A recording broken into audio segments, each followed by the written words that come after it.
I'd like to call to order the Papillion La Vista Community Schools Board of Education meeting. We'll start off tonight first with our budget hearing.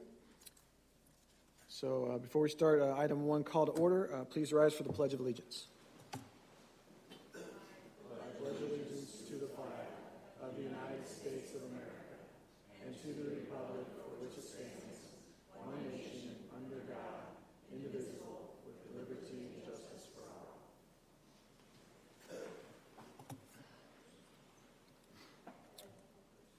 All right, thank you. Roll call, please. Here. Here. Here. Here. Here. And could I get a motion to excuse Ms. Fisher? I'll make a motion to excuse Val Fisher from the meeting tonight. Second. All right. Could we get a roll call for that, please, to approve that? Yes. Yes. Yes. Yes. All right. Thank you very much. All right. With that, I will say, please call your attention to the Open Meetings Act that's on the wall there, posted at the entrance to the room. We do have one individual that would like to make public comments, so we will start with that tonight for this budget hearing. The same rules apply as always. 3 minutes. Once I call your name, please come up, state your name and address for the record. And then we will start the timer, and at 2:15 it'll go off the first time, and at 3 minutes that'll be the total amount that you have. So with that, I'll call Mr. Edward Weniger, please.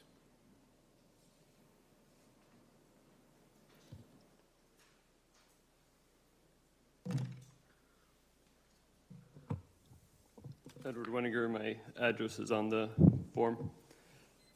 So I wanted to talk about the budget.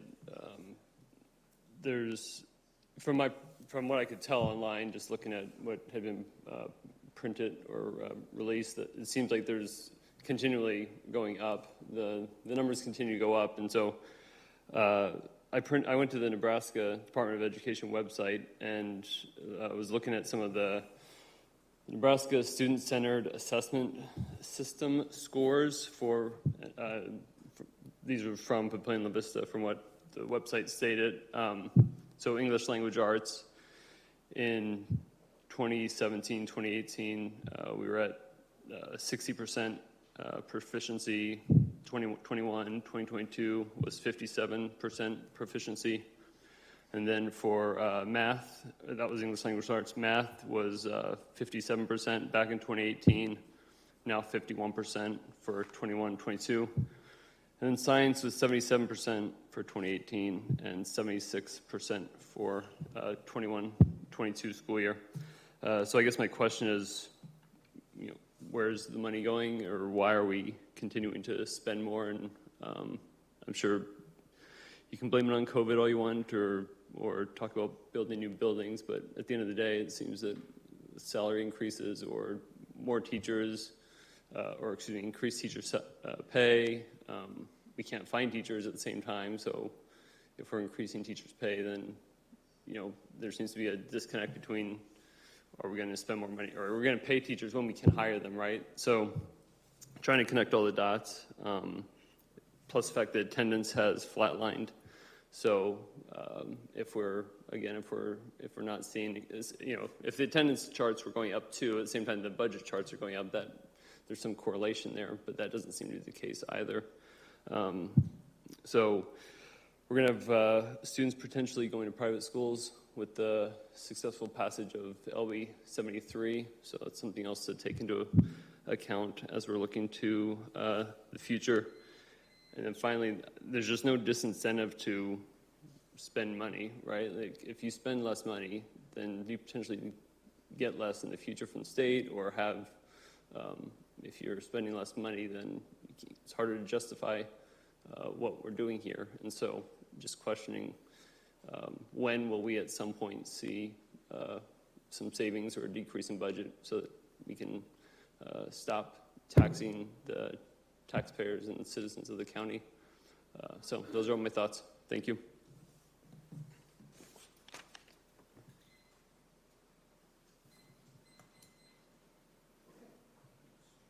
Help that. All right. At this, obviously, the purpose of this hearing is to hear support, opposition, criticism, suggestions, or observations of taxpayers related to this proposed 2023-24 budget, and to consider amendments relative thereto. So obviously, we heard that from Mr. Weniger, and with that, Mr. Richards, I'll turn it over to you. Mr. Bailey. I'll get started here just by reviewing our budget timeline here for the month, kind of where we're at tonight with our budget hearing. September 20th, our tax request information will be published in the Sarpy Times. September 21st, there's that Sarpy County tax hearing. Last year was held at the Pavilion La Vista South High School, and this year it's going to be at Bellevue East High School Auditorium. We are not required to attend this year due to our lower asking of property taxes than last year due to the Governor Pillen's plan to get more money into special ed reimbursements for the districts out there, so we're not required to attend this year. And I'll kind of go through some of that tonight. September 25th is our tax hearing. That'll be our next board meeting night, and then we'll ask the board to adopt the budget that night as well. September 26th, the next day, we'll submit that budget to the Nebraska Department of Education, County Clerk, and State Auditor. And then October 9th, that tax request resolution will be asked out of the board, and then we'll submit that as well the next day. So just starting with funds within our budget for the year, we have a general fund, which is kind of your main operations for the district. It's your biggest budget. It's the one with all the statutes that limit your authority to spend, as well as gain revenue nowadays. So that's the one we'll spend the most time on tonight. We also have a depreciation fund budget. That money can only come from the general fund. So anytime we spend money out of the general fund to go to our depreciation fund, it does count as an expenditure.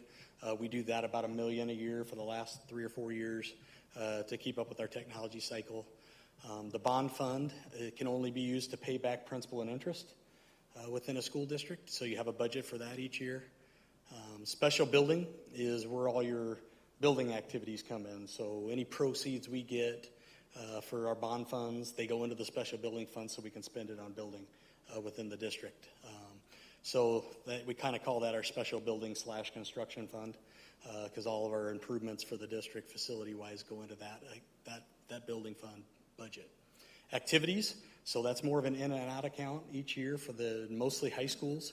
They have to have their own budget. We have to have their own budget authority for them to spend out of. So we kind of look at the previous year, how much we've spent in that activities fund, and then we kind of increase it so they're able to do their gates. All their gates come in through there. The referees are paid for out of there. All the equipment that they buy for their athletic programs or in activity programs or go through the activity fund. So that's all like its own little special budget over there. School nutrition, same thing. Has their own budget for the year. All the personnel, all the food are all paid out of that fund. So we have to have a budget to spend. Keeping in mind, and you'll probably hear me say this more than once, in government accounting, to spend money, you have to have a budget for it, is the easy way to think about it. If you don't have a budget for it or you go over that budget, then that's a problem. You'll get written up on your audit if you do that. So we always try to budget more in some of those funds that aren't statutorily regulated than we're going to spend because we don't want to go over it in case we have a lot more people showing up at activities than we normally do or whatever the case may be.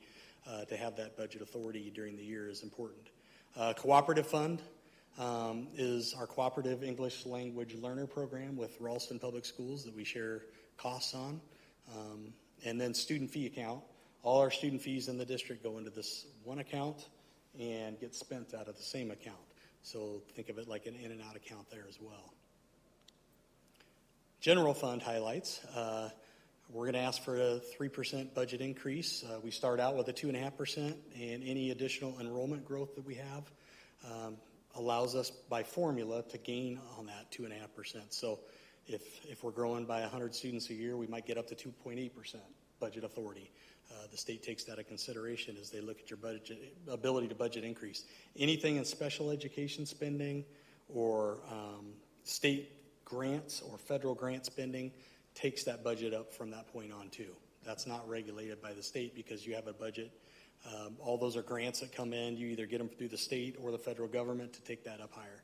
So our federal budget remains higher due to that grant expenditures. We still have some things hanging out there from the ESSER funds. We have a couple more that Dr. Deb Anderson's applied for that have to do with mental health. We still haven't found out if we've received those yet, but we have the budget authority there in case we need to. If we don't get it, nothing hurt, nothing gained. We won't spend it. Includes pay increases in board-approved areas of certified and classified staff. Includes that technology sustainability I talked about, so we can transfer $1 million out of the general fund into the depreciation fund. Includes that one last stipend payment for staff of $1,000 in December for retention. We've already paid out each staff member $2,000 that has stayed with us. Back in, I think, February and May were the 2 months we did that. And then revenues expenditures expected to be right around $144 million for 23-24 within the $161 million budget. So I'm going to kind of get into that a little bit. Yes, we're going to ask for a $161 million budget. And I'm going to get to that page here and show you kind of line item by line item what that means within our district. So we're going to highlight anything over 3% that we're going to ask for in budget expenditure authorities. You can see instruction area, that 0.5% is mostly due to that stipend. Okay, and then whatever salaries and benefits, teachers and paras and things of that, all our support instructional people work under the instructional category. So that takes us up to that 3.5% increase. We take it, most of them are right around 3. Some of them we didn't spend near to our budget, so we'll keep those at a lower increase. For example, if you look at maintenance and operations, we're keeping that at 2.7%. Because we didn't come close to spending on that 15.2 from last year. Federal programs and grants is another big expenditure, 4.2%. District legal services, our district legal services this year more than doubled our expenses from last year's budget. So we're going to adjust the board budget accordingly. Overall, down at the bottom, you see our budget last year was $156,516,000. It's $171. My eyes are getting worse as I age here. But we're taking that, asking for a 3% increase there. Really important, and I didn't follow through on that, but so the $161 million includes that third from the bottom, short-term debt services. That's $10 million in our budget. We haven't used that since I've been here. Doug never used it either before me. It's there available within our budget authority in case we need it. If we were to come up short in taxes, usually around February or March, we'd more than likely have to take out a line of credit with the bank. And you have to have the authority to do that prior to doing it so you can actually spend that money. It's kind of a weird thing. So if, let's say we took out $8 million, we had to pay some bills in the spring. Well, we're going to spend that $8 million because we needed it, right? That's an expenditure. Even though we're going to pay it right back with our money later in the year, it still counts as an expenditure.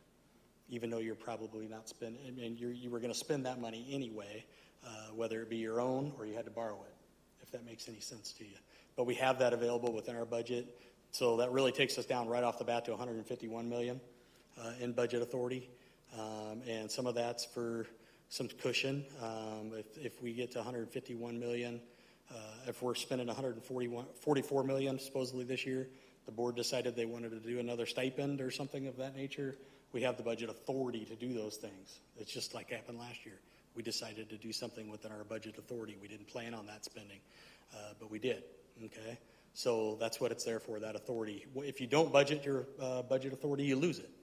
And in growing districts, you do not want to lose your budget authority, because even though we're in a slow growth mode right now, at some point we're going to start growing again when mortgage rates come down, inflation comes down, and those types of things are cyclical. So we'll need that budget authority to handle growth, to open new schools, those types of things. It's all there to do that. Just kind of summary of general fund revenue changes. There are changes this year to take note of, more so than other years. The top two bullets: valuation increase of 12% in the district due to new commercial properties, residential development, continued strong home sales in the area. That takes state aid down every year. So valuation goes up. The state says you got enough resources to do your thing. We're going to take some of our stuff back to help you. Okay, that's a typical thing that happens. This board is very well aware of that. What's different this year and why we're going to be able to lower our tax levy rate more is because the state of Nebraska said we're going to put some more money into public education, and we're going to do it through special education expenses. So those special education expenses are going to be reimbursed at 80% from the state of Nebraska. So the district, we've been spending those anyway, right? We've just been paying it out of our own money, property taxes more than likely. Now the state says we're going to pick up 47% more here, or 37% more of what you've been paying, right? So that's additional revenue from the state. We're estimating that to be anywhere from $6 to $7 million in additional revenue. We don't know that for sure. We've tried to keep our revenue conservative on that amount, on making sure we get enough in to cover what we're going to do with the tax decrease. This will allow us to decrease our overall property tax rate of more than 11 cents, almost 11.5 cents, changed just a little bit from the last preliminary budget information, but not much. I'll go through the budget and then I'll come back to the taxes because we have a tax hearing for that, but I do want to mention the general tax, what we're planning on doing on that tonight as well. Depreciation fund, so typically with the depreciation fund, we'll budget what we have available resources. Again, not because we're going to spend $2.6 million of that depreciation fund, but because we have the money, and if something came up during the year, who knows, flood, whatever, and we lost a bunch of technology, we have the authority of at least $2.7 million almost to spend in technology through the depreciation fund. My guess is we'll probably spend less than $1 million. We typically do, and we'll report that during the audit here this fall of what we spent in 22-23. Bond fund, used for paying principal, interest, and fees. Okay, it's associated with bond annual payments, not for building projects, so we don't spend any money out of this account other than to pay for principal and interest. Our anticipated payments for principal and interest this year are $18,261,167. Bond 3 is hopefully, this will be the last year that you see anything on your taxes for Bond 3, and we're not planning on putting any taxes in it in 2024. Special building fund, we have a budget of $32,550,000. The board approved $25 million in bond proceeds for the 2023 bond.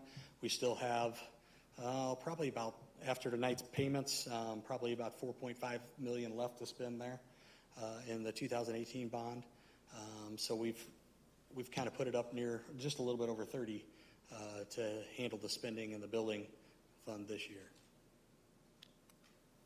Other funds and budgets, the activities, we're at $3.6 million. We probably spend right around $3.2 million a year in activity account.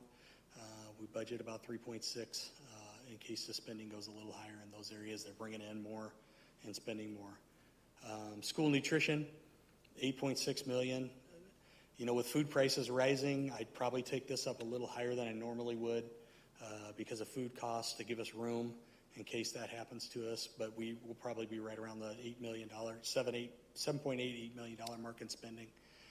Cooperative fund, we typically spend, in the 100 to 125,000 range in that area. It's there in case we had to add a teacher or something of that nature available in case that happens. Student fees, we spent almost $1,050,000 this year, so just took that up $200,000 to make sure we're covered on the student fee side.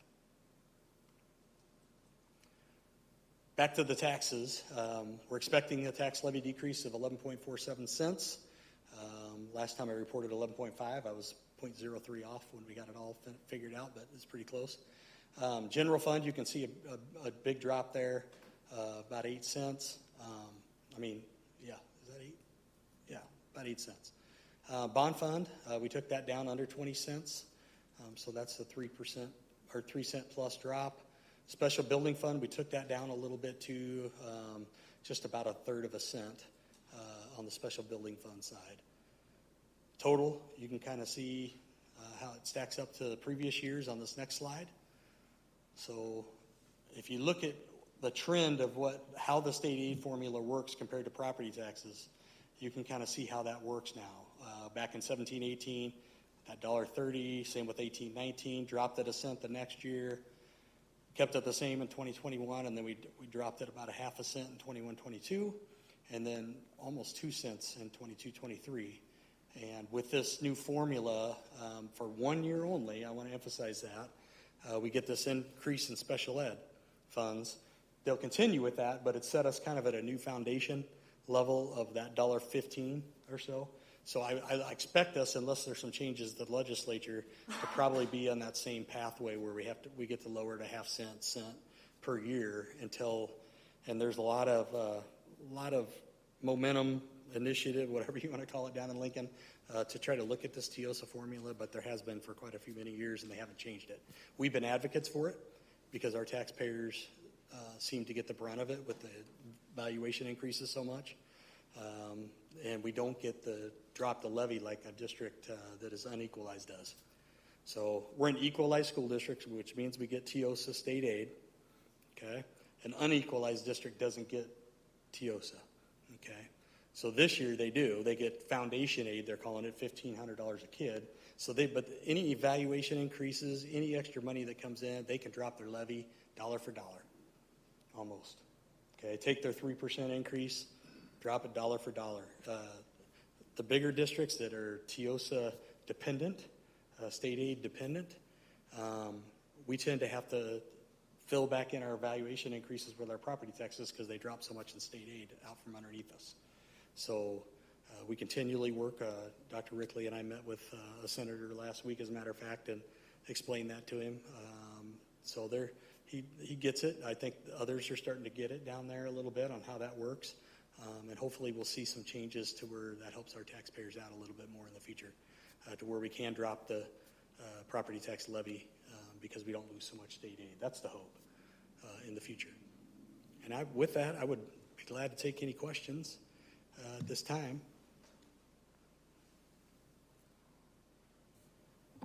Anyone have any questions? Mr. Richards? Sure. Got a couple notes written.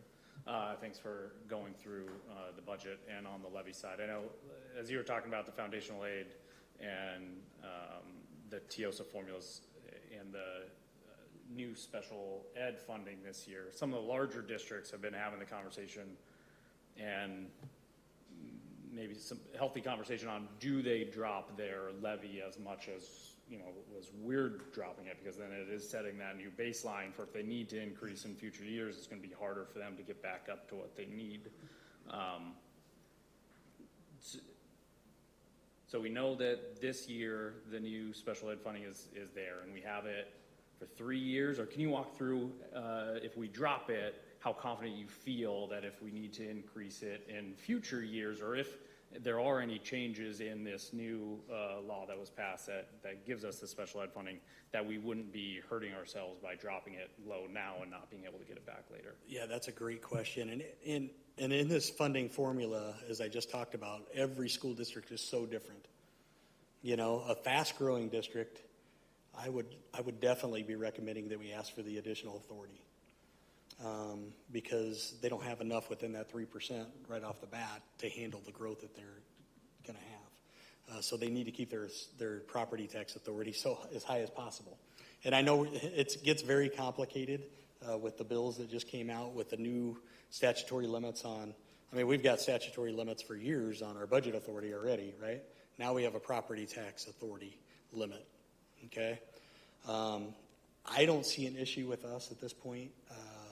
And even before I got here, under a time when this district was growing a lot more, Doug very rarely went above that 3% between state aid and property taxes, asking. So that's an important thing to think about. Those two pots of money are our biggest revenue, state aid, property taxes. And I don't see us in the next several years having to go above that 3% between state aid and property taxes. So if I thought that we'd be in a position where we needed to ask for additional levy authority, even though I think the legislature is going to put their hammer down on that anyway for districts that do that, we don't need it. We won't need it. Thanks. I'm just clarifying that you did have up there budget authority for the in and out accounts. Doesn't mean that the money's coming from the taxpayer. That's the in and out from activity fees and lunch fees and things like that. So even though that shows a budget authority, that is not funds that come from taxpayers. Correct. That's a great point. I'm glad you brought that up. I should have mentioned that during, the depreciation fund is, all their money's coming from the general fund, which was taxpayer originated. Bond fund is coming from the taxpayers as a separate levy. You'll see that in the taxing hearing next week. Special building fund, same thing. We're asking for 0.023 cents there. But the rest of them, you're right. Activities, school nutrition, cooperative, student fees, they're all paid for by our parents or the federal or state government, and the school nutrition doesn't come from our taxpayers, no. And just a clarification for the public, activities cannot supplant general fund or vice versa. Those funds have to stay separate, and you do have to create a budget for them, but they cannot feed each other, correct? The activity one, yes, you can, because you're going to have, general fund money going to the activity budget each year, but at a limited rate. I think last year we transferred $150,000. But that would not be things like clubs. No, Like a correct. science club would have its own fund that would be separate from any Right. of this, okay. It used to be a time when activities could be fairly self-sustaining as far as the amount of people that were coming to games and those types of things. With the COVID, that changed. We hope to get back to a point where we're bringing in enough revenue not to have to sustain some of those programs from a general funds perspective, yeah. Thank you. Brett, I have a question. Can you go back to the slide where you showed the dollar amount next to like school nutrition, please? Next to school nutrition? Yes. Yes. This one? Okay, yes. So is that what we have in there currently, or is that like what we're asking for with this budget? That's what we're asking for in budget authority. So school nutrition it's their own entity over here. So any money they bring in, we're bringing in money. Of course, parents are paying for lunch. Mm-hmm. We're getting money from the state and federal government for lunches. That pays for everything. Okay. And this district is so well run with our school nutrition program, we don't supplement that at all with the general fund. So it's all money coming in and out from different entities, from state and federal grants to parents buying lunch. Okay, so does that, sorry if this is silly, under school nutrition, did you say that pays out the staffing? Or no? Okay, it does, okay. Yep. So if we have like in the future some schools that go to like all free and reduced lunch, what happens to that money that we were using for that? Yeah, that's a good question. When we go to all free and, like we've done for 5 schools this year, all free and reduced lunches, all school lunches are free actually in those 5 elementary schools because we qualified through the federal government. They're reimbursed at a rate that pays for all our services still. So we don't lose any money under that situation. So our school, there's districts out there that it's not as well managed as what ours is, and they lose money in their school nutrition program, even with higher lunch prices and things. We're just not in that situation. It's been so well run for years. We have a cash reserve in there, so this money or that dollar amount you see up there is just to allow us to spend during the year, but no taxpayer money is involved. Hopefully that helped. Brett, one more thing I think that might be useful for our community and for the board. Thank you for the report. It was outstanding, by the way. We sometimes get the question as a school district and as a taxing jurisdiction, why, if there's minimal growth in the school district from an enrollment standpoint, for example, why would the budget continue to grow? We got a few emails on it this weekend. It was kind of alluded to in public comment tonight. My response, and please, if you have other thoughts on this, please chime in. You have to understand what the main drivers on our budget are. Very typically for a public school district, at least in the state of Nebraska, 85% of our operating costs are directly tied up in staff salaries and benefits. The biggest bulk of those costs are our teachers. Of our 1,800 employees, approximately 920 of them are teachers. They expect and want and deserve, frankly, a raise. So when you hand out a modest pay increase of, say, 3% on salary alone, that's going to cause upward pressure on your budget. Medical insurance also causes upward pressure on our budget. 86% of your budget is tied up in people. The remaining 14% is tied up in the same thing that's tied up in your household budget. Things like fuel, like utilities, like incidental costs. For you, there's certain things. For us, there are things like textbooks and laptops. If you've been watching inflation, it peaked at over 9% as recently as a year ago. When the cost of business goes up for your household budget, the cost of business goes up for your school district. So I think it's really important that we all have to be willing to tighten our belts when times get tough. We certainly understand that. We know you're all doing that as taxpayers. But even though we may not be growing very much, we'll get to that later on with Dr. Settles if she gives us an update on student enrollment. Our costs don't go backwards. Our costs don't even stay stagnant. Our costs continue to go up because people expect and want and deserve a cost of living increase. And when we've got teachers working really, really hard, frankly, it's something they deserve. So just wanted to provide that clarification. Yep, that's correct. All right, anything else? All right, thank you very much, Mr. Richards. I appreciate that. All right, with that, I will adjourn the budget hearing at 6:31 p.m.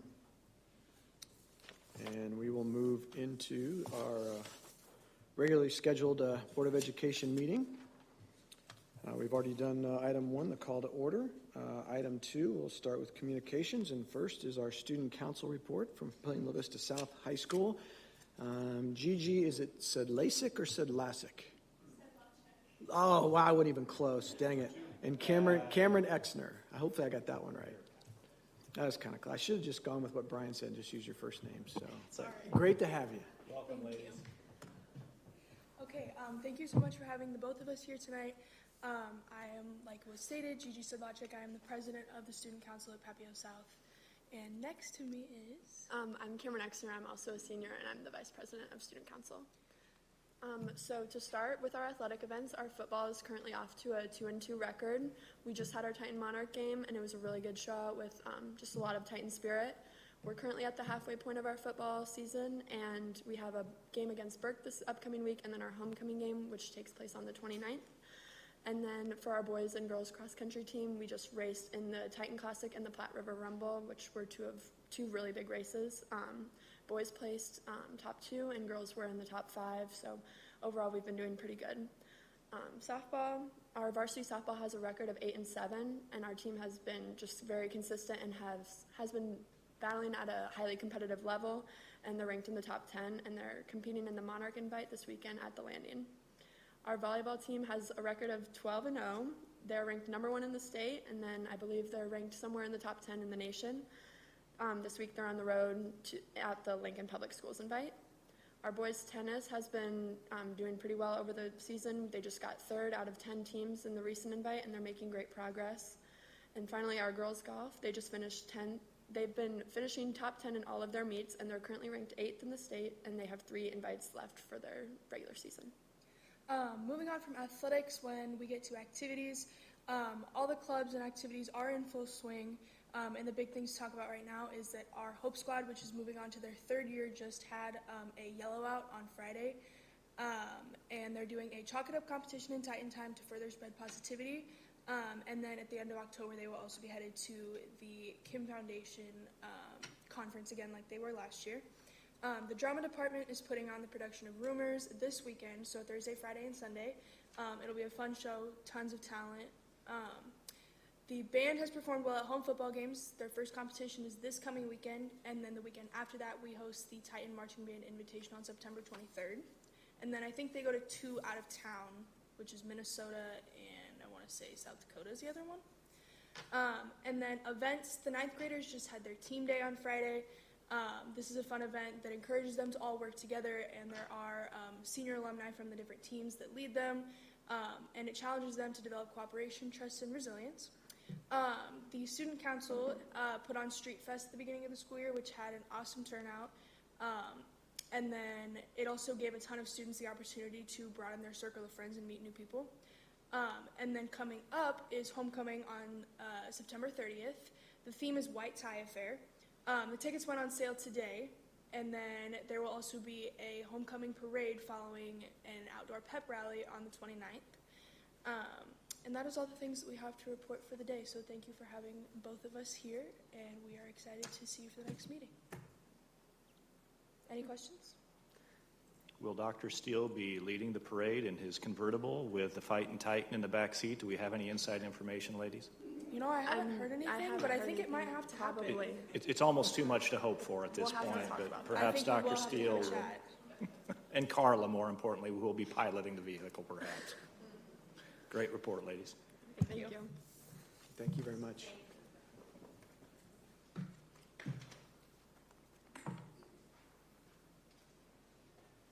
All right, next item on the agenda, public comment for items not on the agenda. As always, each person come up and state their name and address for the record, and then they'll have 3 minutes to speak. And just as we had in the our hearing before that, you'll hear that 2 minutes and 15 seconds. It'll beep the first time, and then you'll have 3 minutes. We asked to finish. And with that, I will call up. We've got a number here. I'm going to continue my streak of mispronouncing last names, and I'll say Corey McConaughey. You nailed it. Whew, got one.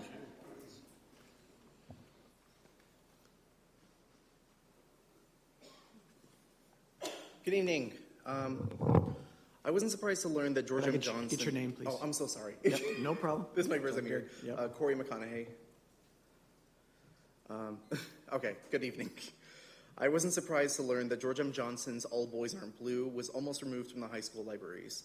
Delighted as I am that the board chose wisely to keep a book about growing up black and queer on the shelves, history shows book bans are nothing new.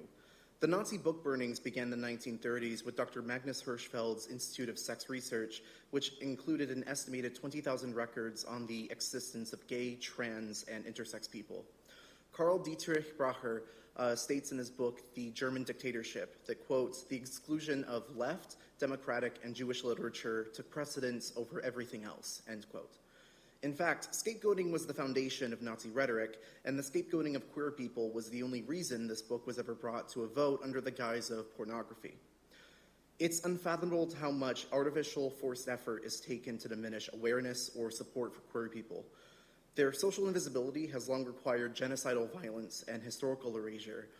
Historians themselves have dismissed records of openly queer people because they shared the same bias as the people they grew up around. Students need to hear and know marginalized voices and stories because the people who cry woke don't want any more sympathy for or acceptance of said groups. And when there's greater visibility, there's greater acceptance by society and institutions like PLCS, such as left-handed people after they were no longer punished or demonized.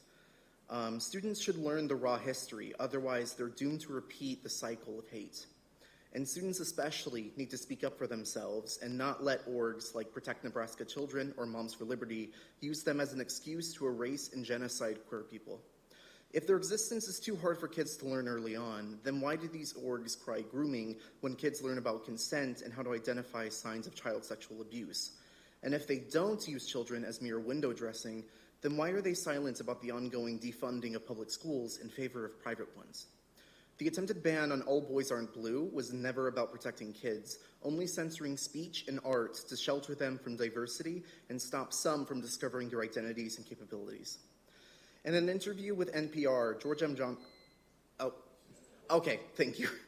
In an interview with NPR, George M. Johnson shared, quote, students have publicly said on record that works like mine have saved their lives. Works like mine have helped them name their abusers. Works like mine have helped them come to terms with who they are and feel validated in the fact that there is somebody else that exists in the world like them. And you want to remove that from them. I just think it's sad, end quote. As a gay man and a survivor of suicide attempts and child abuse myself, one less outlet or person for vulnerable students to access is one more nail in the coffin. Thank you. All right, thank you. That thing scared me. All right, next up, Mr. Daryl Lechner.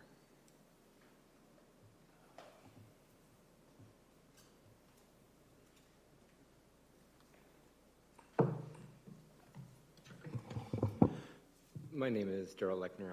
Y'all probably remember me a few times. I apologize, and my address is on the sheet if you need it.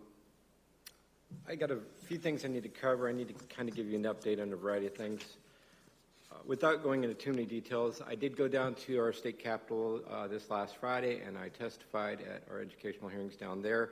I was not able to go to our department, our state educational department, because that was at the same time at another location, so I apologize for that. I worked with Senator Merman, his legal advice, his staff, plus with Senator Slama's staff and Senator Arch's staff. We have a variety of concerns coming up, and I made them very aware of. Just this last Labor Day weekend, we had a 3-day conference in Chicago by a socialist organization, which is run by Marxists and socialists, and it's pretty intense. We had a member actually get within the group and go through approximately 15 of the different sections that happened.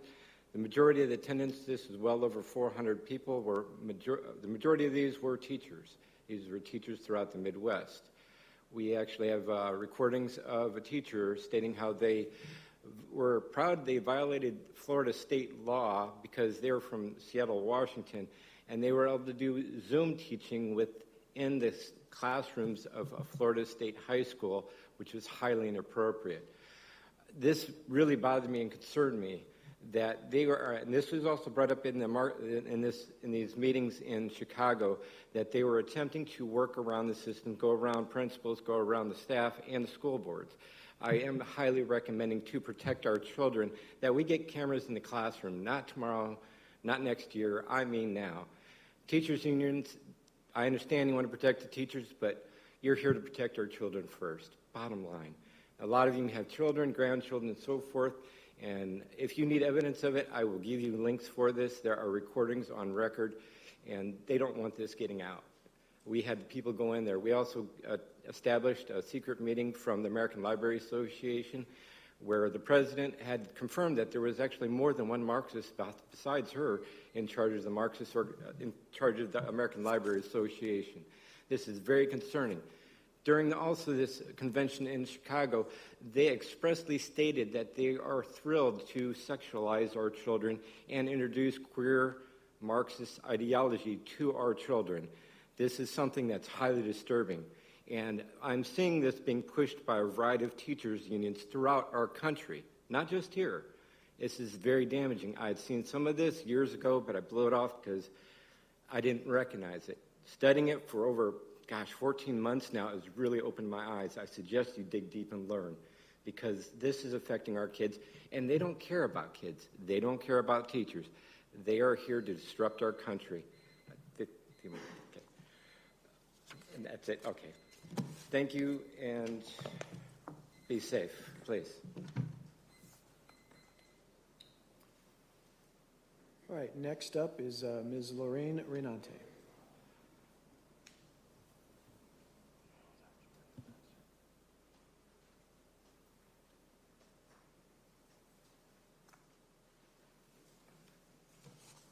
Good evening, Lorraine Renante, 1108 Park Drive in Papillion. On February 27th, 2023, the PLCS board held an American Civics hearing followed by a regular scheduled board meeting. The hearing agenda stated that the purpose of the annual hearing is to allow public comment on the district's compliance to Nebraska Statute 79-724 regarding American Civics curriculum relative to the 2022-2023 school year. According to the hearing, minutes and video recording, a presentation on civics curriculum was given, followed by brief discussion on the board. No public comment was offered at the hearing. The hearing was adjourned at approximately 6:10 p.m. Immediately thereafter, Skip Bailey, president, called the meeting to order, and the regular Board of Education meeting proceeded from the meeting agenda. I was denied to speak at that particular meeting, the regular board meeting. I completed my pink form to speak during the American Civics hearing. I then filed a complaint with Mike Hilgers, the Nebraska State Attorney General. The argument presented by the PLCS district was that the meeting is one in two parts, very similar to tonight. However, there were 2 separate agendas, 2 separate call to orders, and 2 separate adjournments, published by 2 separate minutes. A single meeting does not publish 2 public notices, 2 agendas, and 2 sets of recorded minutes. The Nebraska Attorney General concluded that there were 2 separate meetings, American Civics and the regular Board of Education meeting.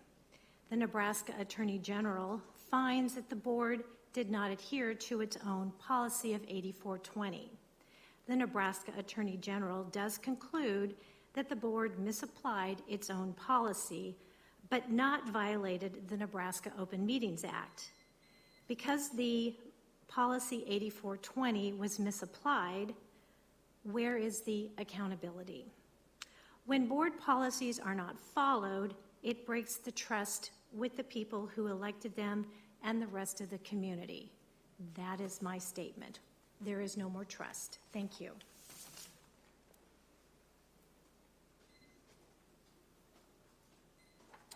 All right, next up, Mr. Ralph Tate.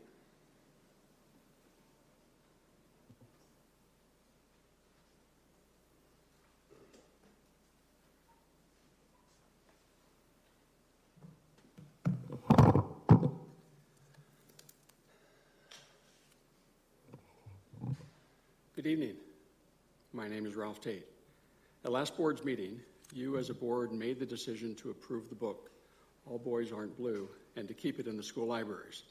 You have the authority to make that decision, but I would ask you to consider the following.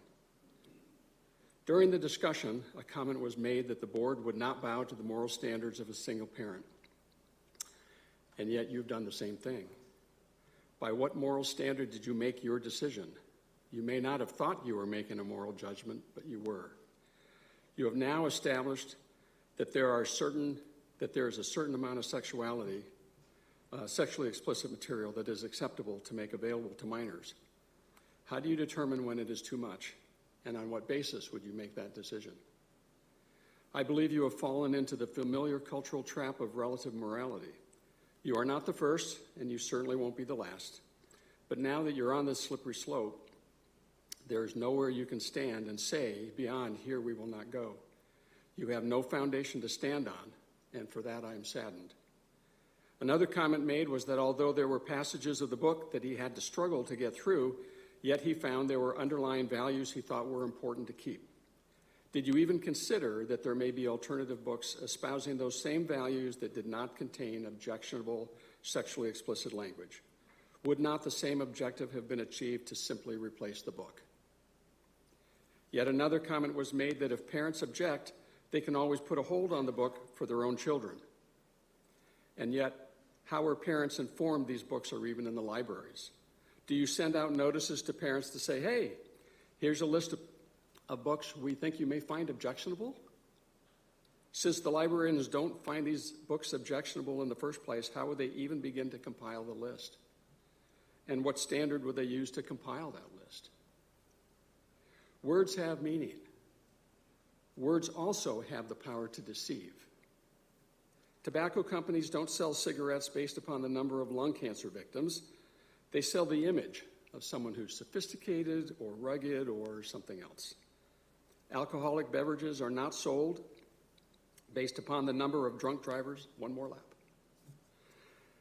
Drunk drivers or alcoholics, again, it's an image. A segment of the adult population now calls themselves minor attracted, which sounds so much better than a pedophile. As long as we can present some level of cultural image, it's amazing what we will learn to tolerate. We are currently dealing with cultural sexual issues which not only for centuries, but for millennia were considered detrimental to societies. Now that we have opened this Pandora's box, do not be deceived in thinking that this is the end of the sexual issues you will be facing. No, you didn't start this. You have just helped it along, and for that I am deeply saddened. Thank you.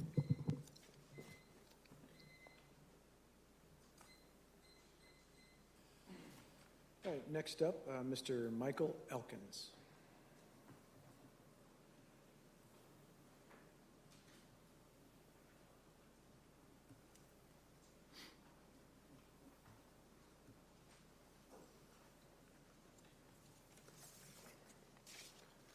Michael Elkins, my address is on the form.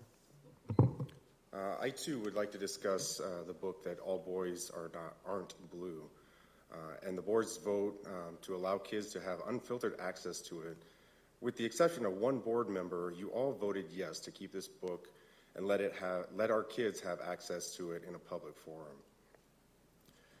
Maybe just as a reminder, some of the words and phrases in this book are including, but not limited to, dick, give me head, favorite porn star, we dry humped, he reached in my pants and pulled out my dick, quote, I got him up on his knees and I began to slide into him from behind, end quote. Also, quote, I finally came and let out a loud moan, end quote.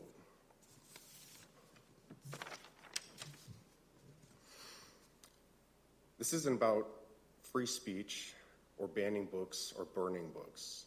This is about protecting children, minor children. If you as adults want to go out and read this book, I don't care, that's your prerogative. As a community, we do protect our kids in many different ways. We also let their parents do what's best for their kids. There are times things that are perfectly legal, however, we don't allow our children to actually do those things until they reach a certain age. We don't let kids buy cigarettes, buy alcohol, or buy guns. If a 15-year-old that has a learner's permit and wants to drive in the state of Nebraska, they have to have somebody, an adult, 21 years of age or older. If you want to buy spray paint in Nebraska, you have to be at least 18. Maybe another good example is rated R movies. Children under 17 may not attend R-rated movies without their parent or guardian or adult guardian. This is because there is usually instances of inappropriate language, violence, and nudity. An R rating does not make a movie porn, however, because most of the movie is related to other stuff, but it doesn't make it okay for kids to see just a little bit of sexually explicit material. Portions of this book have already been called pornography by Susan Witt in a public board meeting. Superintendent Rickley stated in the last meeting, there are excerpts that are explicit. He also said, and I quote, when I read that book, there were parts of that book that made me squirm. I'd like to offer you guys something. You kept using totality as a whole on the book, and that's why you voted yes. However, if I make you a big casserole dish and I put some rat poop in there and say, hey, would you like to eat this? I'm guessing that you guys probably would not like to eat that, even though most of the casserole is fine. This stuff is rat poop. This stuff is not beneficial to our children.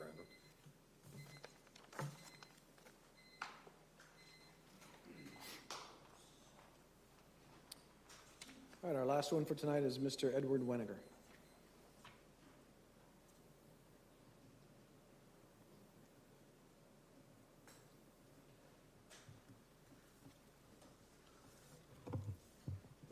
Edward Weniger, my address is on the form. I just want to clear up some misinformation that's been stated here and is also stated for the press by the school district, which is that most of the books, those submitting books for review are not parents of Papillion La Vista Community School students. I know this is not true because I've submitted most of those books and I have children in the school district, so I just want to clear that up since it was implied otherwise. And I want to comment on some of the board discussion from last meeting during the approval of the pornographic All Boys Are Not Blue book. It keeps being repeated that parents should not let their kids read it if they don't want them to, but that the problem with that is, as we've talked about previously, is that almost all of the policies and procedures inside of the school district are reactive. There's nothing really proactively being done. There's an app supposedly that gets referenced every once in a while, but to my knowledge, I don't know what communication has gone out or training has gone out. And as we've talked about before, during the bond, there's all sorts of communication that goes everywhere, all over the district, right? But something as important as not being able to allow your kid to read a book that is sexually inappropriate seems to be something that we should also be communicating equally with our parents. So I would like to see that done, getting the word out better about the how to do that for a parent. And then ultimately, again, if a student is in the library, there's no need to check it out if they can read it in the library. So that the logic is seems to be doesn't really make sense. And then finally, there was talk about Dr. Rickley and Mr. Bailey kept saying that they had apologized that they claimed it was on the not on the shelves when it actually was. But I think Mrs. Holmeyer was trying to get at the fact that nobody had ever apologized for calling it pornography, and so I guess since Ms. Witt and Mr. Rickley had both called it pornography, I guess are you guys apologizing for calling it pornography? During the Series 6000 review, one of the suggestions I had submitted was to have a list of books published monthly, a list of the books that are coming into the district to be put on shelves, published monthly before they're actually put on the shelves, so that parents can see what their kids have access to. So I think that would be a very helpful, proactive measure that could be taken and give parents some insight into what's going on. So I just want to reiterate that. Thank you.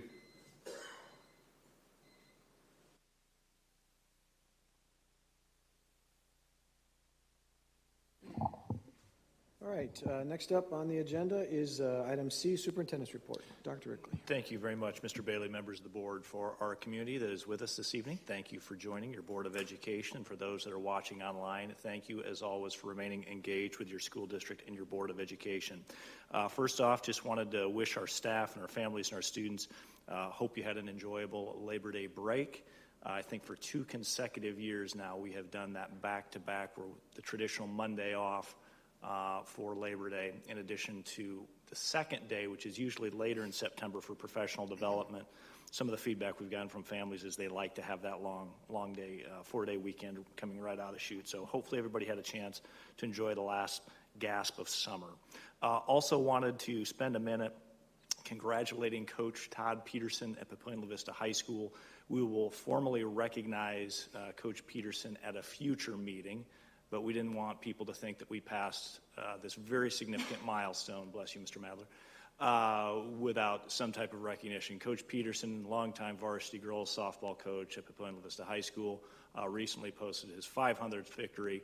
Now, that doesn't strictly meet our criteria for state title, national recognition, but I think we can probably all agree that 500 wins in a varsity sport of any variety is nothing short of amazing. So, Coach Peterson, if you're watching, congratulations. We'll get you in here after the girls wrap up what promises to be another awesome season. We also had the opportunity to meet with a number of policymakers and state-level leaders. Mr. Richards and I met with Senator Holdcroft just last week. We talked about a variety of issues on everything from the book policy. We talked about state aid. We talked about LB 753. Senator Holdcroft has a very small part of the school district. Senator Arch is our main state senator. His legislative district encompasses most of the Papillion La Vista community schools, but we're always grateful when a state senator, even if they have just a portion of the school district, comes in and talks to us. Likewise, we had a follow-up conversation with new Commissioner of Education, Brian Maher, and followed that up with a conversation with our own Governor Pillen, talking about some of the budget issues that Mr. Richards talked about earlier during his presentation of the budget. Lastly, we spoke with Colonel Kalisiak. Now, this board is well familiar with Colonel Kalisiak. He is an 06. He's a full-bird colonel. He took over as our military liaison. We had a good conversation just on Friday, talking a little bit about where the base and STRATCOM and the 55th Air Wing and the school district could collaborate on even greater terms. We've for a number of years, we've done a whole bunch of things on everything ranging from bad weather day closures for the base and the school district to packing backpacks for our kids and helping out with some of our vulnerable families. But obviously Colonel Kalisiak is wanting to expand that partnership, and we're definitely grateful for that. And it's hard to believe, but we've already got kids at Outdoor Ed. We've got kids enjoying this gorgeous fall weather. We started last week, which means that parent-teacher conferences are just around the corner. It's unbelievable how fast the fall term goes. And then lastly, before I close up, Mr. Bailey, just wanted to share with the board and our community, a longtime board member, Valerie Fisher, recently lost her mother, Carol Swain. Her health deteriorated very quickly over the weekend, and the funeral service is this Thursday. For those of us that know Val, that have worked with Val, she's just a class lady. She cares deeply about this board, about this community, about this school district, about our kids and our families. She's hurting right now. Please keep Val and Carol Swain family in your thoughts and prayers. And with that, Mr. Bailey, I'd conclude the superintendent comments. All right, thank you very much. Next up, board reports.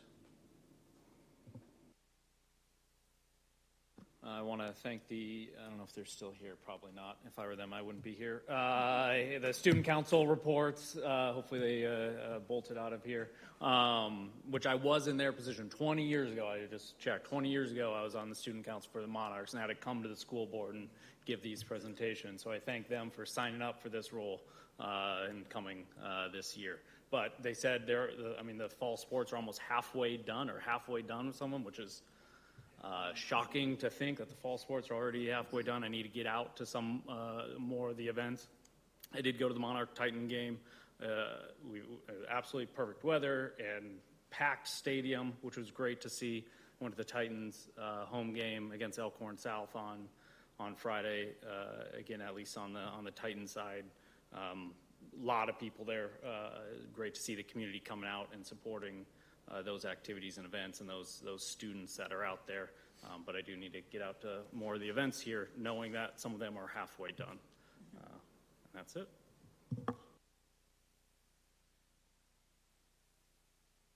I also went to the football game. It was nice to see.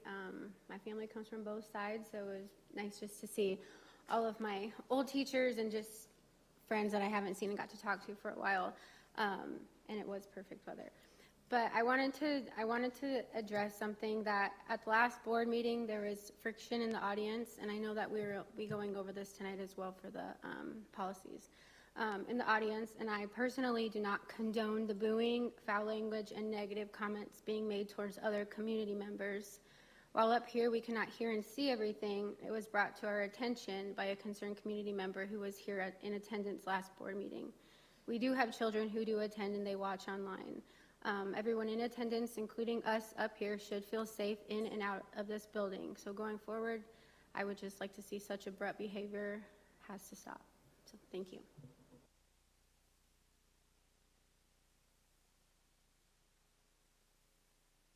All right, first of all, we haven't said it, but we have to embarrass her. Happy birthday. 29, I was told, I think a little birdie said. Yeah, getting better with the last names, better with the guessing. But no, just wanted to say a very happy birthday to you. Yeah, the football game, like I said, I know we saw a bunch of people there for the Titan Monarch game. It was a lot of fun to see a lot of people out there, even though I'm not from here. Still know a lot of folks, and on both sides, walking back and forth, it was a lot of fun. I wanted to bring up one other thing. Obviously, everybody knows my military background. Today holds a very special place. It's a very tough day for me. I will probably have a hard time getting through this, but obviously 9/11, 22 years ago today, so this is it, that 9/11 happened.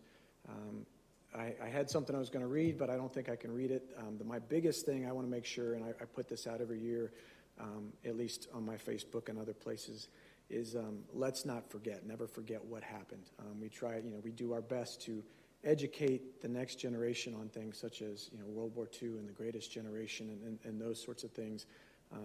It was the deadliest terrorist activity that happened on our shores. And where I was actually living in New Jersey, I have to tell you this, and I was literally halfway between the Pentagon and the Twin Towers when they went down, and I was not at home. My wife and I had 2 4-year-olds and a 1-year-old were at home by themselves, and I was out trying to get back home, coming in from a trip, and obviously I didn't get to fly that day, so I got stuck out and eventually ended up a long ways away for a long time as part of the 2 wars that happened after that, if you want to call them that, or conflicts or whatever. But I think the greatest thing that we can do as a school district, as a country, is to make sure that we educate our kids about what happened and how to keep it from happening again. A lot of things changed that day, like I said, for a lot of us. And those that are younger and don't remember it, I understand that. I'm the same way when it comes to World War II, but, we need to make sure that we keep remembering that. So I just wanted to bring that up. Like I said, it means a lot to me. It's a hard day for me, so please never forget. All right. Anyone else with that? All right, we'll move on to our next item, which is item E, committee reports, buildings, grounds, and finance. We have not met since the last meeting. We have a meeting scheduled for this Friday. All right, thank you very much. Human resources and student services. We have the agenda item coming up, and our next meeting is next week. Thank you very much. And finally, curriculum and Americanism. Yeah, I was just going to say, we haven't met, so I don't think we have anything yet. We're missing our leader, so. All right, thank you very much. Next, we'll move to Section 3, action items. First up, action by consent. I'll make the motion to approve the action by consent. Second. Okay, thank you. A motion by Mr. Madler and a second by Mr. Lotus. Any comments? All right, roll call, please. Yes. Yes. Yes. All right, thank you very much. The second item on here is Policy 8000, Board Organization and Operation. Dr. Settles. Thank you very much. Yes, you have in front of you the 8,000 policies and the changes recommended from our last meeting. We have not made any changes to those. There may be some items in there that we do bring back to the board at a future date, but as of right now, those changes are as were proposed to you. I'll make a motion to accept the changes to policy 8100, 8202, 8310, 8311, 8320, 8420, and 8444 as discussed. Second. All right, a motion by Ms. Witt and a second by Mr. Madler. Any comments or discussion? All right, roll call, please. Yes. Yes. Yes. Yes. Yes. All right, thank you very much. That's it for our action items. Next up, under discussion and information items, A is the Papillion La Vista Schools Foundation Yearly Update. Mr. Denker.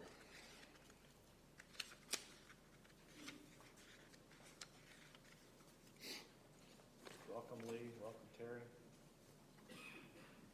Hi, everybody. Happy Monday.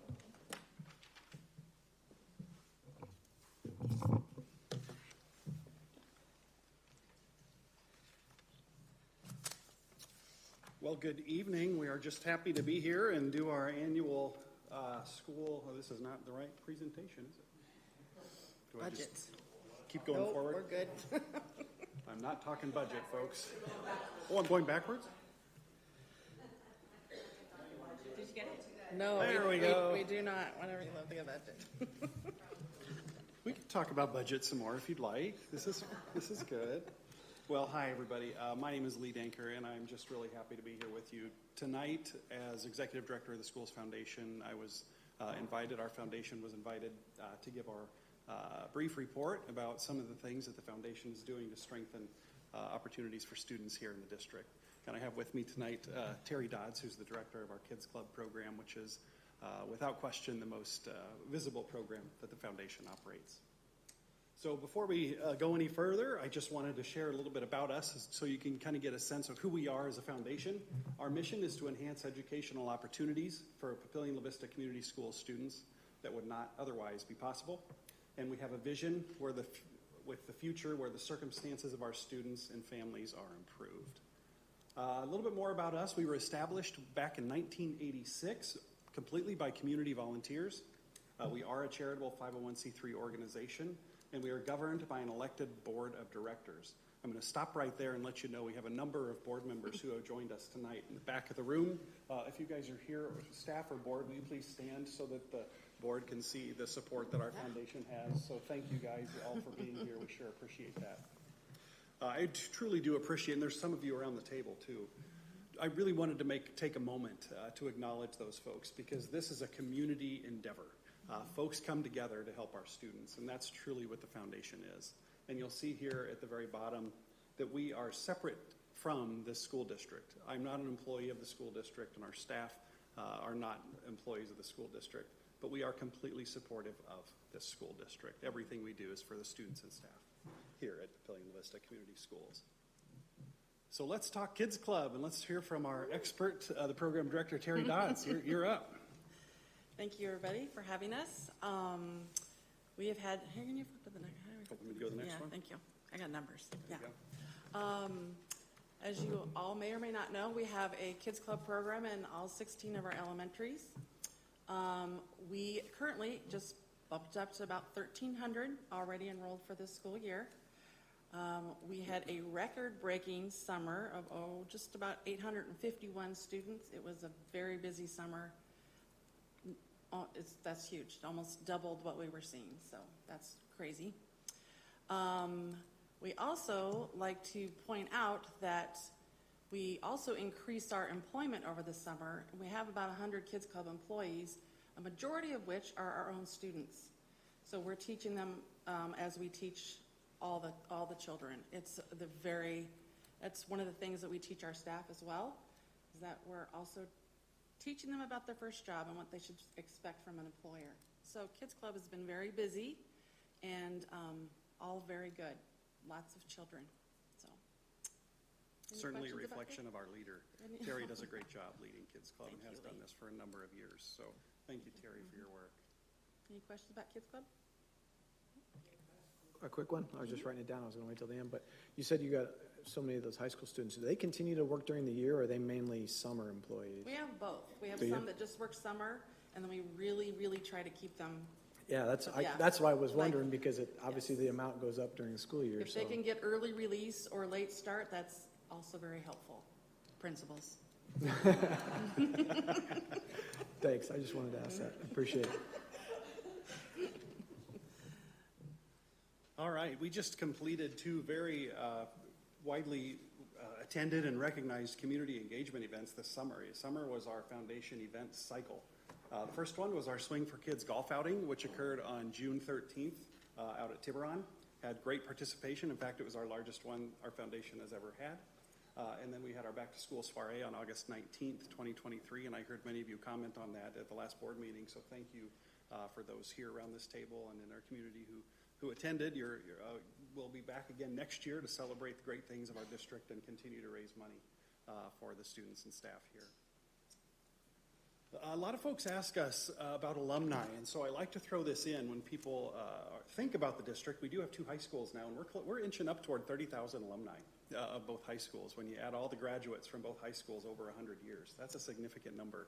And then they say, what does the foundation do to help our alumni with their alumni engagement? The primary thing we do is support them with class reunions. However, many class reunions the officers plan their own get-togethers. In fact, I have one in 2 weeks, and our officers did it all themselves and promoted the whole thing on Facebook. But there are some alumni who contact us and ask for some class lists or some information that we can help them with, and we're happy to do so.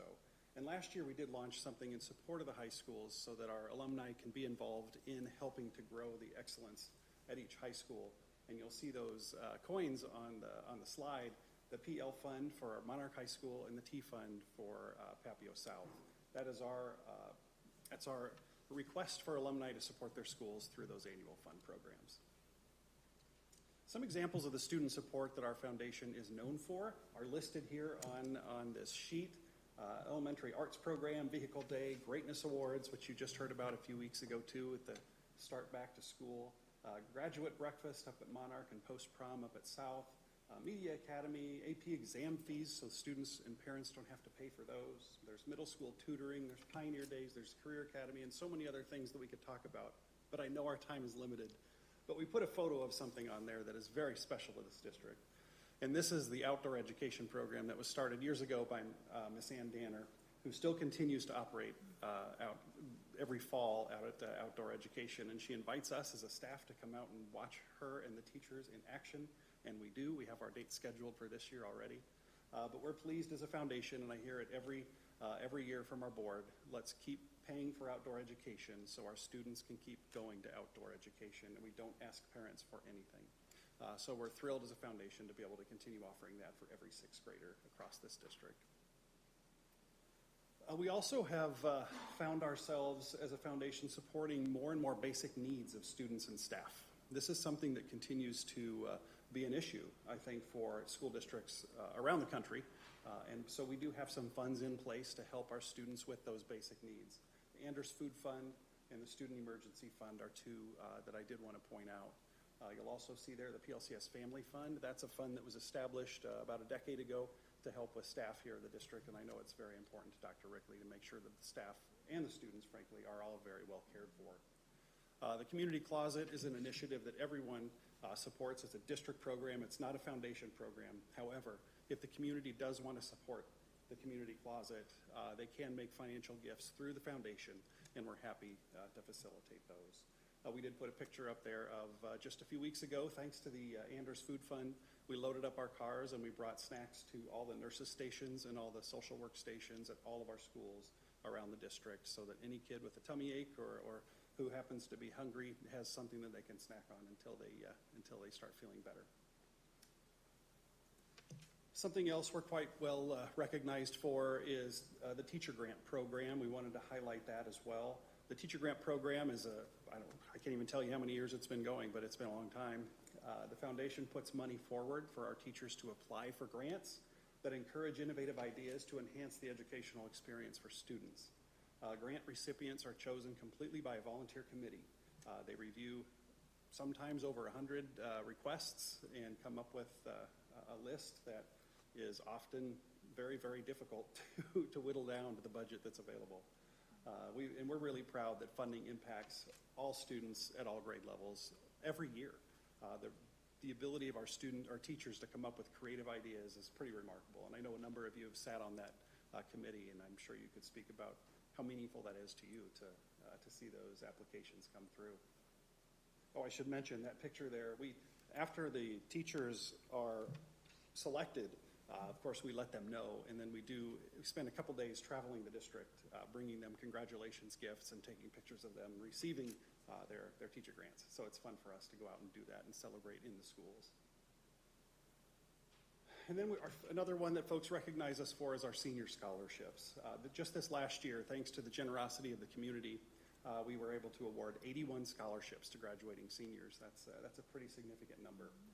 That's just to the class of 2023. So we're in the process of paying those scholarships out now as students tell us where they're going to school.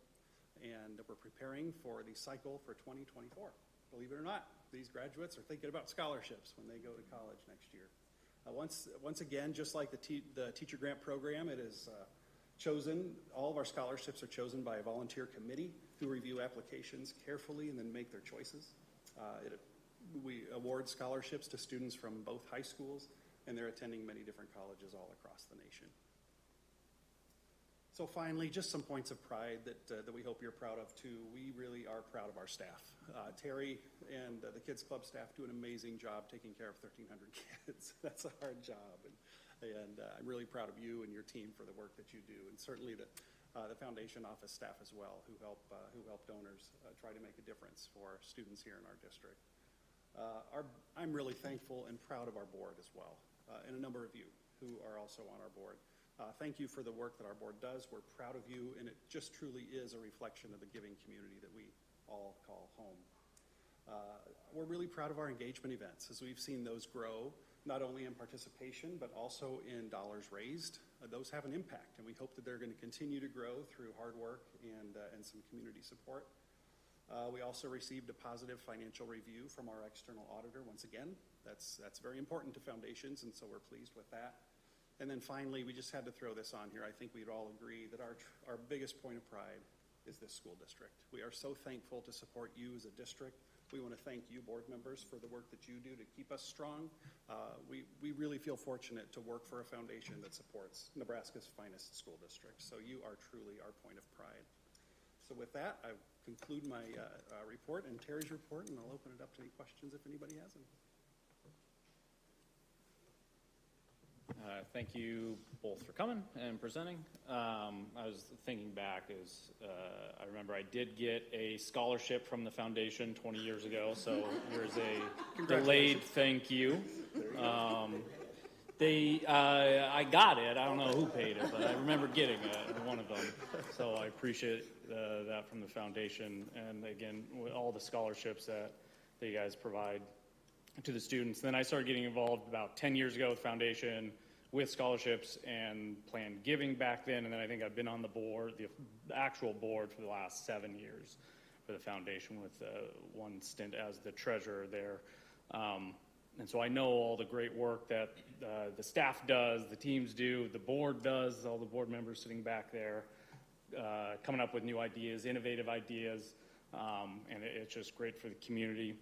You were talking about the teacher grants. I've stated it before in this meeting after we have our reviews, but that is probably my favorite thing about the foundation, or being on the board, is going through those 100 grant requests, which can be tedious at times, but it's great seeing all the ideas that our teachers are spending their time coming up with, these innovative ideas. Some of them are just asking for a few $100 to try something in the classroom. Others, I remember, $20,000+ depending on, it can be expensive equipment in some of those classrooms, or instruments, or whatever. But just even the small ones, just across the board, it's great seeing from our teachers taking advantage of the foundation grants. And I know the foundation's up the dollar amount that they're now giving out, which is great, but it's still very competitive. So if you're a teacher out there, you don't get that grant filled, get some feedback on it, and you can always try again, because it is hard to dwindle that list down. You get a request for 200,000, you try to get that down to 120. But I appreciate all the work you do, and I don't think the community knows all of the services that you guys provide and all that you guys do for the community. So I thank you for coming and sharing a little piece of that. So thank you. Brittany, hi. I just wanted to say I'm so sorry I missed the gala. I do senior pictures, and it was like 120 degrees that day, so I think I got one in, but it was sold out. So maybe next year. Hey, we'll invite you back next year. Right, I might actually do the golf thing. I'm not a golfer, but I'll try it. But no, I wanted to say at the back to school event, that was my first one, and I thought that was amazing, like the checks and like surprising teachers and just doing that for them, seeing them so surprised. So I appreciated that.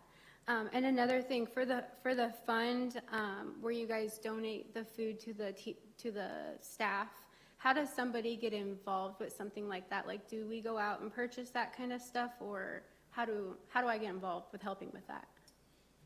Thank you for asking that question, and it's completely donor driven.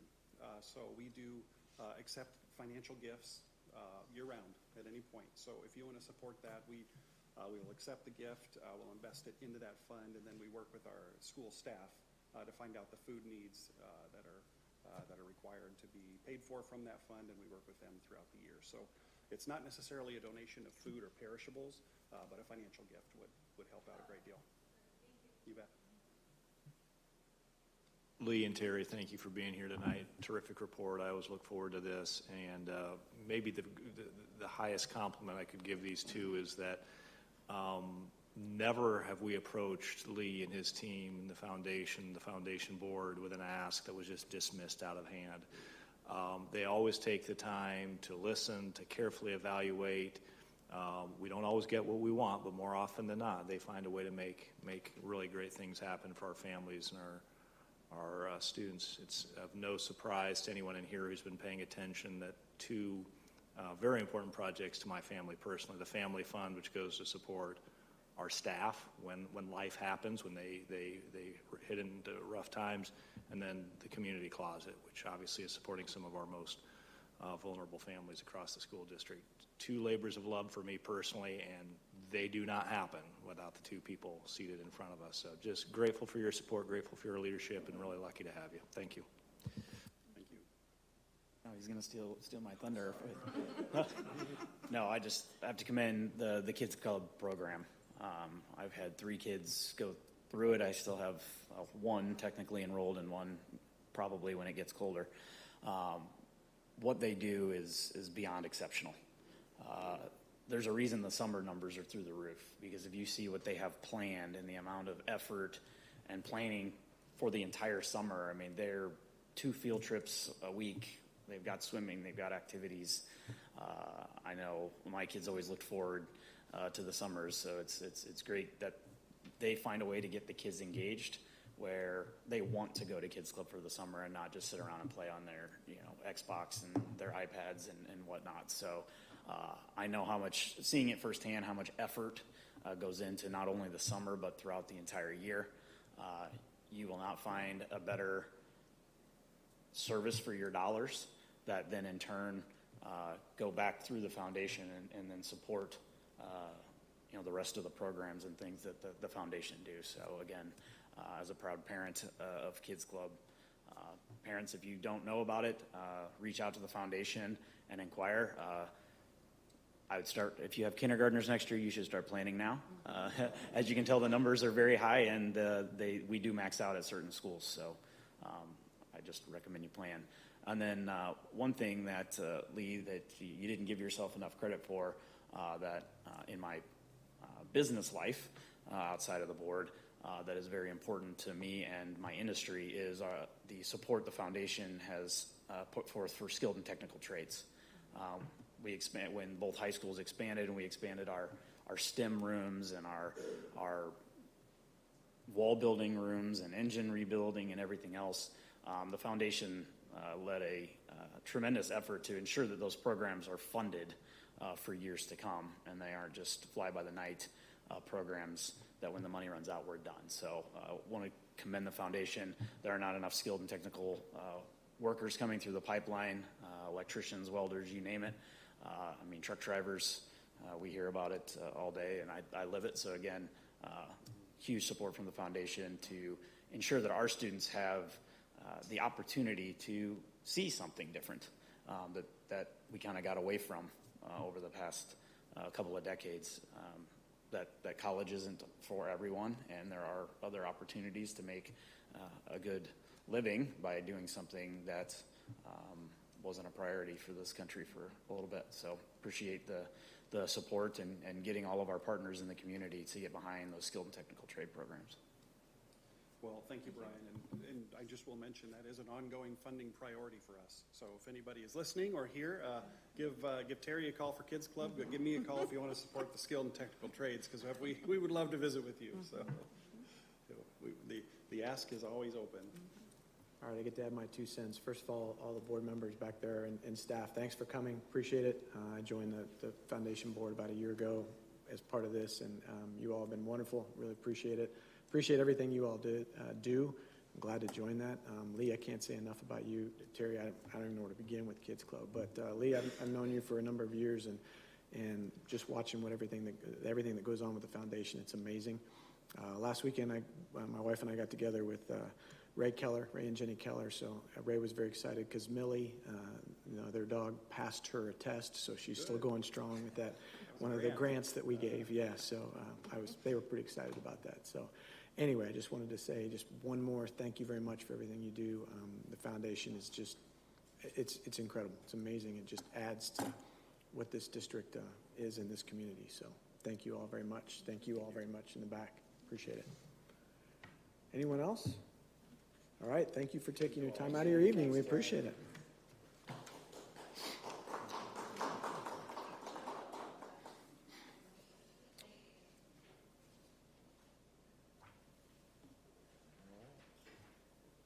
Looks like you got the clickers, so I guess we're getting ready for the next one, which is the staffing and student enrollment. Dr. Settles.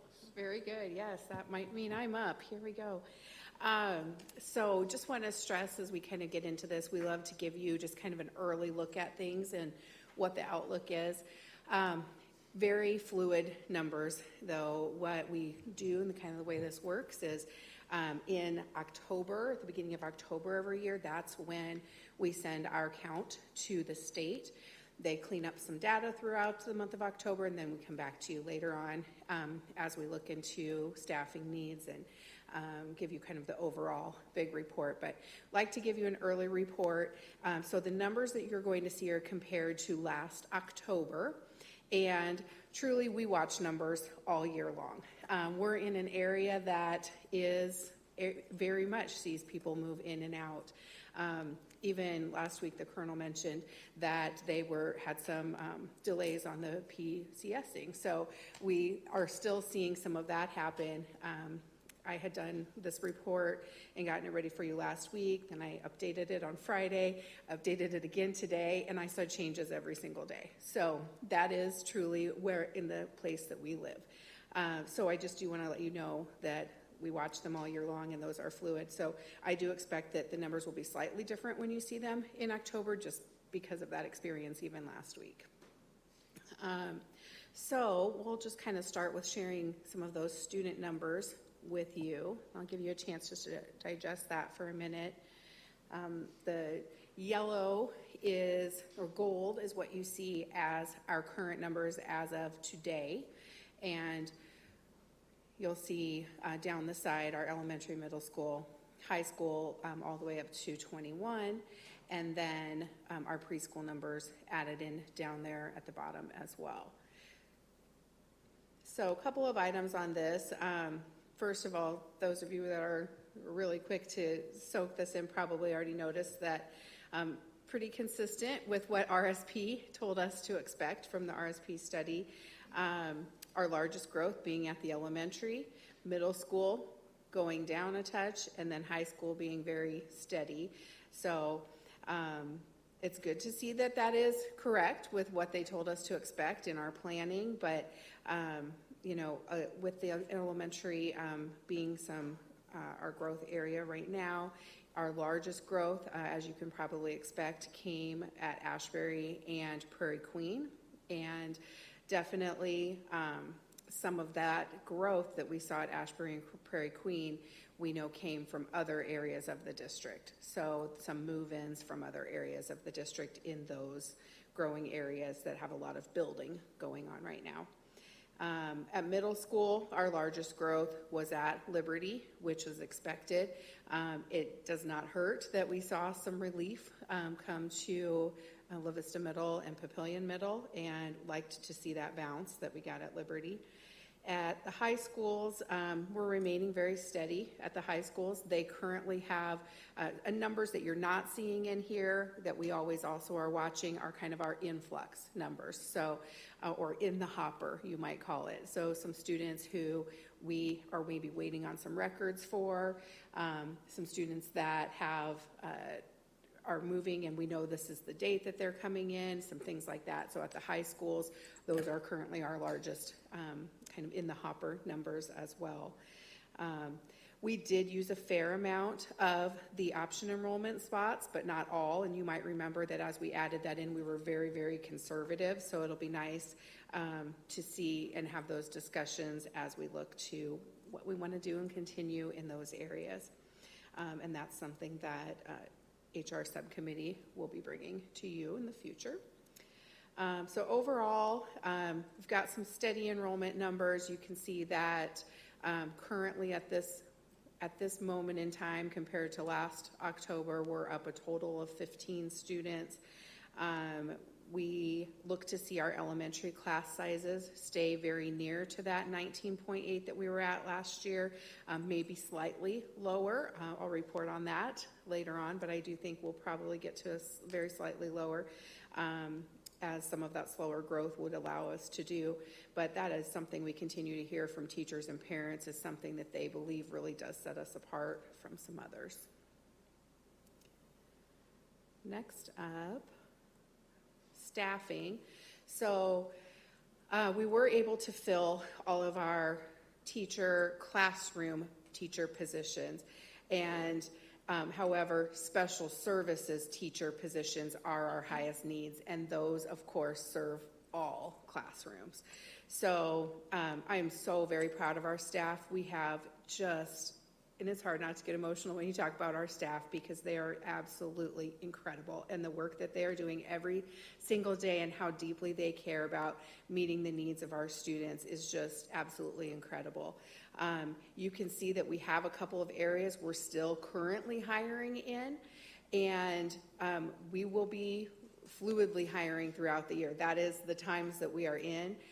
We do not see people going into special education as much as in the past. There are not enough behavior coaches out there to go around, though they are worth their weight in gold, and we just do not have enough access to behavior coaches. We have some very, very talented special education staff that stayed in special education rather than applying for our opening in behavior coaching because they knew their area that they could help the most currently was as their role as a special education teacher. So that's something that we're continuing to do and fill those positions. We're already currently hiring. We made an offer last week for somebody to start in January. So we're continuing in those areas, in those high need areas in the area of special services. Our floater subs have also been very helpful here at the beginning of the year as you have different needs come up and sometimes fairly late. We had a couple of late move outs with some people who had like spouses take jobs in other states and things like that. And we want people to be with their family. So some of those areas, we were very fortunate to have some floater subs be able to help, and then just some staff that were able to step in and help in some very creative ways, and we really just appreciate everything that our staff does every single day. I also wanted to share a little bit with you with where we're at currently on our classified staffing. So we still have areas of shortage. Definitely it's looking a lot better than it has in the last couple of years. Nebraska remains at an extremely low unemployment rate. I think like second in the nation right now. So it is a challenge because there just aren't enough people out there seeking employment. But we're looking a lot better than we have in the last couple of years. So we are continually hiring in those areas of paras, van drivers and riders, custodians, food service, and we have a plumber opening right now as well. Those are all areas that we've really done some work on with getting increased salaries and just increased benefits and things like that. So we're very hopeful, and we always see an uptick in applications right after the Labor Day timeline, and we are seeing that again this year, and just continually hiring. And then lastly, I did want to just make a couple of highlights on some of the Goal 3 efforts. There's a pretty long list of things that have happened through Goal 3, and that's our goal that focuses on recruiting and retaining a highly qualified staff. These are just a couple that really kind of fall in line to what this report tonight is about.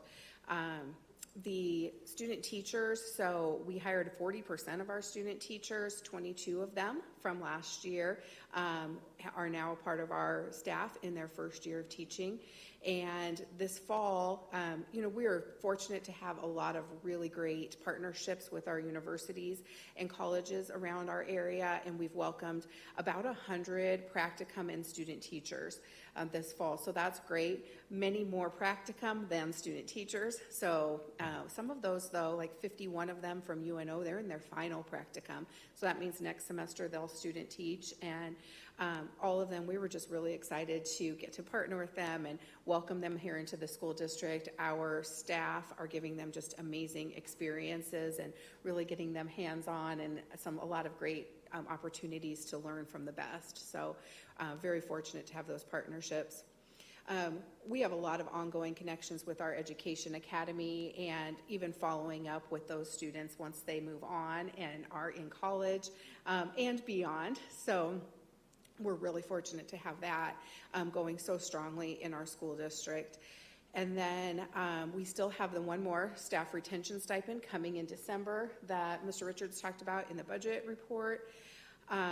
We did begin a new staff referral reward program, so we're excited about that. The first rewards will start being given out at 60 days of employment, so we're just about to reach that point, so that'll be exciting, and it's a really neat gift that came through our Cooperation Best program. It was sponsored by them, and It is a cup that's engraved, and it turns into a Bluetooth speaker, so it's really exciting. And we anticipate that it'll create some fun for those that are receiving those.